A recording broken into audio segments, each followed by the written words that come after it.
guys, welcome back to my channel. As you all can see, I'm back in London and I'm filming this video from my London bedroom. I'm finally back after nearly 4 months and it feels so bittersweet because I'm obviously missing India, I'm missing Dean, and I feel bad I couldn't meet my family before coming back to London, but I'm also very happy that I've finally come back and I'm back in my routine. Okay, I don't want to talk much about what my feelings are. I'll probably make another video separately about all of that. So as you have already read the description of this video, this is specifically about the rescue flights that are currently going on in India. So it's basically for people who have resident permits of other countries or have passports of other countries and they want to get back to their lives. They are the Vande Bharat mission flights. So without wasting any more time, let's get into it. I'm wearing the same t-shirt I wore while I was traveling that day just to have some continuity in the video, but obviously I've watched it. Today is a Friday evening. I reached on Tuesday evening, so it's been 3 days. I joined back work on Thursday, literally nearly 36 hours after landing. I did not quarantine myself because the UK guidelines say that key workers, health workers do not need to quarantine even if they come from other countries. This one is about the VBM, the Vande Bharat mission flight. So without wasting any more time, let's get to it. I've got my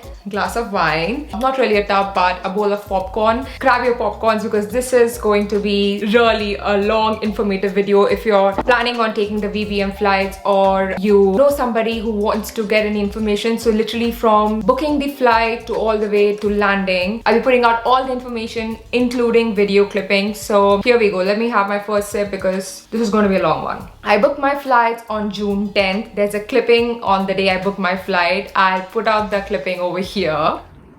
Just booked myself on a flight back to UK. You must be happy I'm leaving. I'll miss you. I miss you too. I booked my flights on June 10. They had flights available from dates from June 12th to June 30th, but a lot of them were already taken. I specifically wanted to go for a business class seat because I was like, I'm not going to be going back anytime soon to India anyway. Take it as me flying 2 or 3 times a year in economy. So I was like, I would have spent anyway that much amount for 2 or 3 trips. I don't see travel happening at least out of UK and Europe for the next 1 year. I was like, I might as well think of it that way and buy a business class ticket so I would have more room. I was already reading articles where people were mentioning that you need to wear mask and face shield and you need to be in PPE throughout your plane ride, and it was supposed to be a 9-hour 35 minutes flight ride, and also there's an early check-in and all that. So I thought, you know what, if I'm not traveling back to India for a year, so take it as me buying, you know, 3 economy class tickets bulked into one. The Vande Bharat mission flights are expensive than the usual ones because these are only one-way flights. They're not even return ticket, and I can remember that the economy was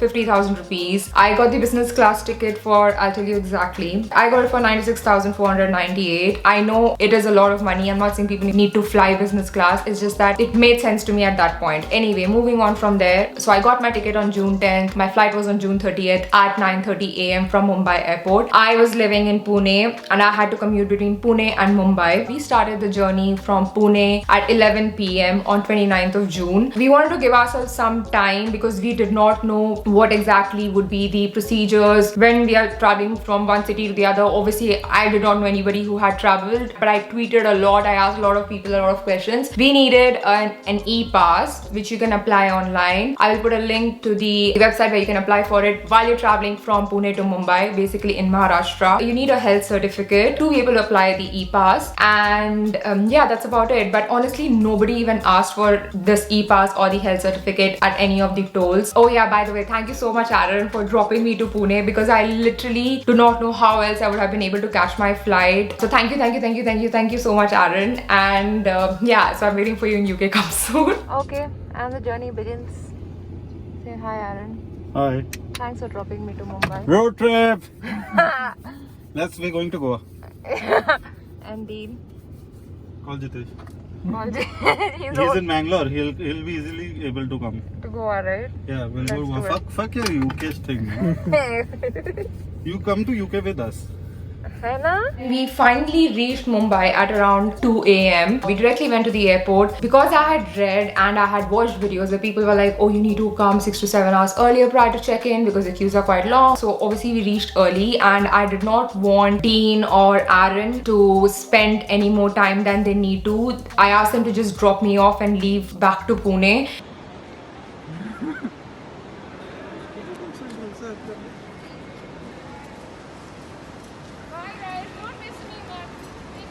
I reached outside the airport at 2 a.m. There was a long queue already. They only had one gate through which they were letting people in for international flights. They had other gates open for domestic flights, like there were SpiceJet flights and Air India domestic flights and all via all the other gates, but they had only one gate, which was the end gate and gate number 8. It was the last one when you entered the Mumbai International Airport. So that was the last one where they were letting people in. From 2 a.m. till nearly 4 a.m. I stood outside in the queue because they had some weird logic of saying that, oh, we cannot let you in prior to a certain time. So we had to stand there for more than 2 hours. There were really old people in the queue as well, and I felt really bad for them. There was no kind of social distancing that was being practiced outside the airport. On the website, they had said you need to fill a couple of forms. Whatever forms were uploaded, I had downloaded them, I had filled them all. But when I reached outside the airport, the forms that were uploaded on the website weren't the forms they were expecting out of you at the airport, which made no sense to me. One of the Air India guys, he's like, oh, आप सबने ये form भरा है क्या? तो I asked him, भैया यही form है ना? Which was there in my hand. So he's like, नहीं ये वाला तो नहीं है, ये वाला है. I said, अरे भाई ये तो था ही नहीं website पे. Thank God, rest everybody in the queue was like, कि नहीं ये तो है ही नहीं website पे तो कुछ और था. So then they had to print more of those forms and distribute it amongst all the passengers. Like, can you imagine? Anyway, so I filled that form. That didn't take me more than 2 minutes. So I had rest of my 1 hour 58 minutes to be standing outside the airport. It's been nearly 3 hours and I still haven't entered inside the airport. This is ridiculous. Finally, I was led inside the airport, but luckily the queue was really short by the time I entered because a lot of people in front of me when I had just come at 2 a.m. were the people who had gotten off from the Goa flight. So I was literally the second person to enter. They had like completely blocked most of the airport and they had made like a narrow barricade through which you would go through. Then you would reach a counter where you would submit the form where you filled. It's basically the same details printed like twice on the same sheet, so they cut the sheet into half. It basically has details like when did you come to India, for how long have you been in India, your address where you were residing in India, the address you're flying to, the flight number and details like that, and then the basic questions, do you have any cough, fever. Then you obviously sign it and then they split the sheet into half, so they keep one half of it and the other half you need to submit during the immigration. So then you move on from that counter to your normal Air India counters. They had very few counters open. I mean, I'm not surprised because there's literally like 6 or 7 international flights flying out every day in an airport which is one of the busiest in the world. I got my check-in done. So the only flight at that time which was flying was the Mumbai Heathrow flight. This is an important bit. I had not read about this, neither did anybody mention about it. There's a website on which you need to fill out a lot of your information before you land in UK, anyway, not just London. I will put a link of that website down in my description box. You have to fill it because you're asked details of that when you land in London at the London immigration. Guy at the counter, Air India counter, it was very nice of him to ask me if I filled out this form online for the London immigration because of the whole COVID scenario, and I was like, no, I did not know about this. And then he gave me the link of it on my phone. Then I went for my security check. Security check was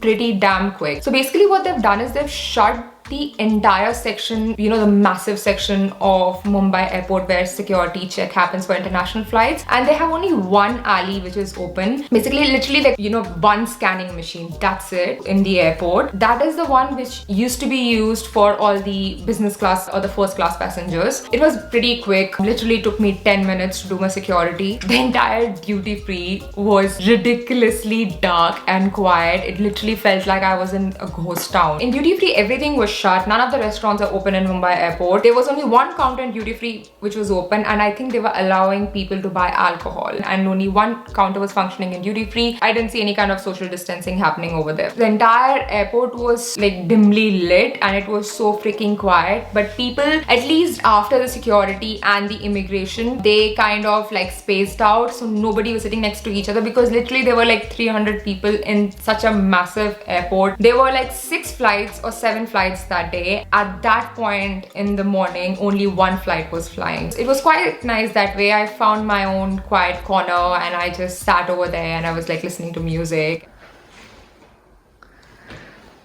Check this out. They have like spaced out the hand wash area, so they have covered like the alternate ones, so people have social distancing while hand washing. Literally the only one in the washroom. Okay, time to go.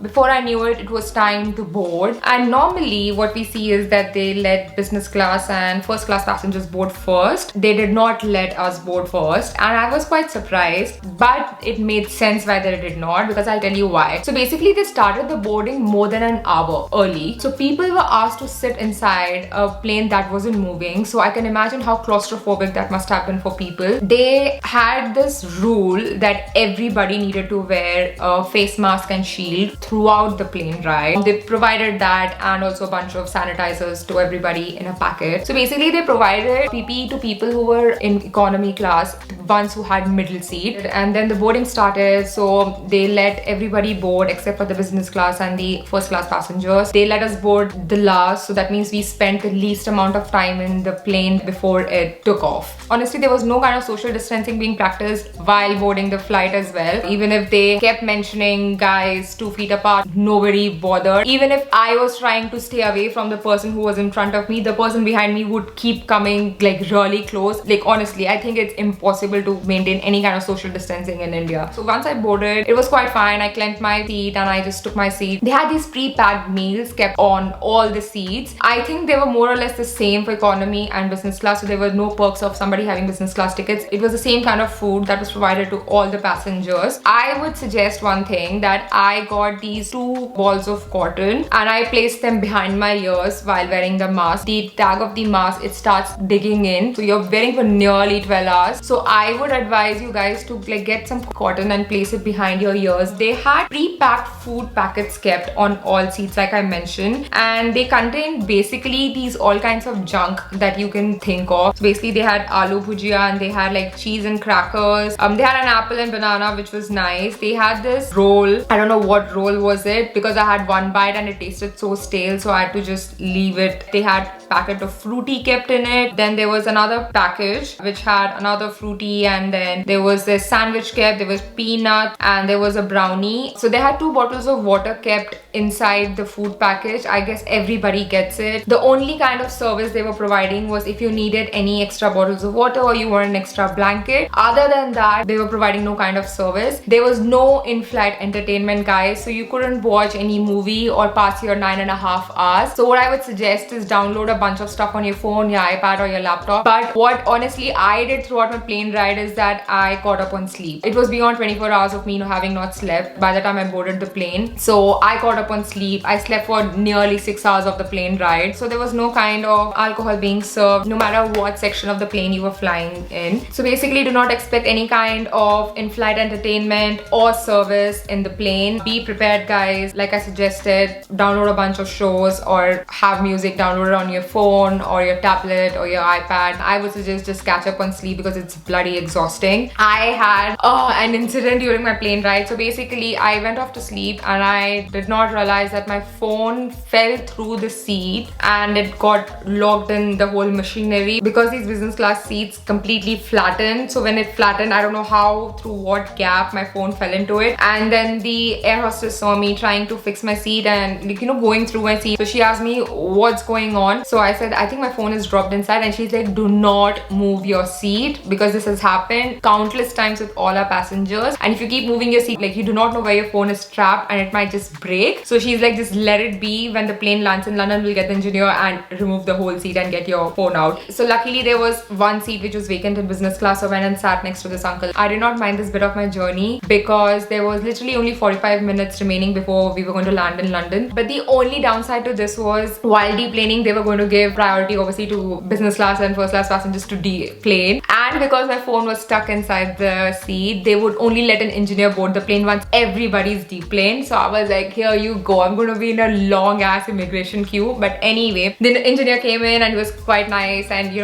removed the seat. It literally took 5 minutes and I got my phone out. I was like so scared that what if I have broken my phone? Like, this is going to be the worst possible thing to happen before I land in London. Anyway, I got my phone and I ran to immigration. The immigration queue wasn't that long. Like, it took me 40 minutes to get through it, so it wasn't that bad. Once we are at immigration, this is where they are going to ask you about the website I had told you where you need to fill in. It's got questions like the address you'll be going to be staying in London. Are you traveling via London to go to another city or another country? Are you exempt from home quarantine? If so, why? Because at immigration they asked me about it, and my HR had already sent me a letter one day prior to me flying, so they knew that key workers are exempt from home quarantine. So I was already prepped by the time I reached immigration. So immigration bit was quick. Then I came out, the usual, you go and claim your baggage, so that was quite easy. That's the whole journey that took place on June 30th. If you guys are planning or you have your journey approaching via the VBM, the Vande Bharat mission flights, then I would suggest that be mentally prepared before anything else. If you can, then sleep well in advance. If you can't, then the best thing is to sleep on the plane so you can kind of set your body clock as well. Download a bunch of stuff on your phone and get some cotton pads for behind your ears. I got my own mask from home, so I was wearing my own N95. Yeah, so that's all. I think I'm going to end this video here. It's quite a long video. If you have any questions whatsoever, do not hesitate to ask me. You can drop it all down in the comment section. I'll answer it back to you. I can understand the anxiety before catching an international flight while we are battling a pandemic. Any kind of queries, I'm here to answer them. So I hope you've enjoyed this video. And by the way, welcome to my London home. This is the first video I'm filming in my London flat. I'll try to be more frequent with my videos. And yeah, so this is the end of the video. I hope you enjoyed it. If you haven't subscribed to my channel yet, then please do. And if you've enjoyed this video, then give it a big thumbs up. You can share the link with any of your friends who are planning on traveling or are traveling. Yeah, that's all for now. I hope you're keeping safe and look after yourself and your loved ones, and I'll see you in the next one. Bye. Mwah.